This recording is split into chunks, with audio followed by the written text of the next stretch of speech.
Maaaring kulangin na sa oras kung dadaan pa sa House Committee on Justice ang impeachment complaints na inihain sa Kamara laban kay Vice President Sara Duterte. Ito ang paniniwala ng dalawang kongresista ng tanungin kaugnay ng issue. Kung hindi i-endorso ng hindi bababa sa 1/3 ng House members o 103 na kongresista ang impeachment complaint para maidiretso na sa Senado ang reklamo, kinakailangan pa itong dinggin sa House panel na mahaba-habang proseso. Kung walang referral by one-third vote, parang medyo ipit talaga sa panahon. Kung dadaan pa sa Committee on Justice.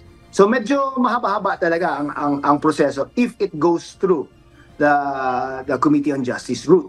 Yung sa substance kasi, we will be requiring the respondent to file an answer and it's a 10-day period that is going to be given to them. So that alone is gonna eat up a lot of days. Baka kung mag-take tayo ng normal route, meaning magkakaroon ng hearing sa Committee on Justice for a period of 60 days at the minimum and may be extended on the decision of the committee membership, I believe na kulang na ang panahon.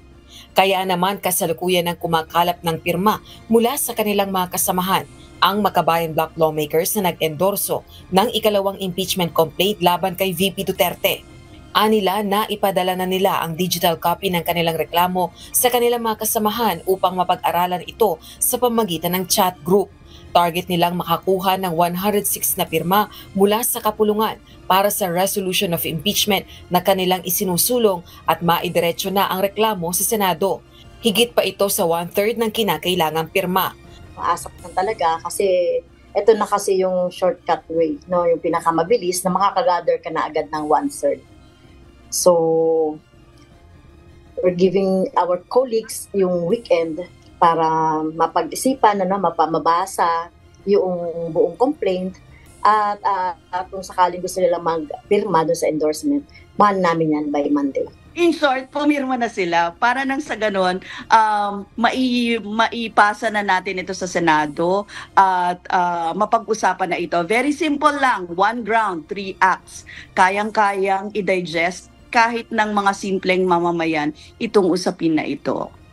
Ayon kay House Secretary General Reginald Velasco, may posibilidad na ihain ang ikatlong impeachment complaint laban kay VP Duterte sa susunod na linggo.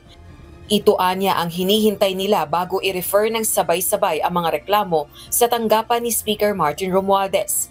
Mayroong 10 session days ang liderato ng Kamara upang i-include ito sa order of business at 3 araw para ma-refer sa House Committee on Justice.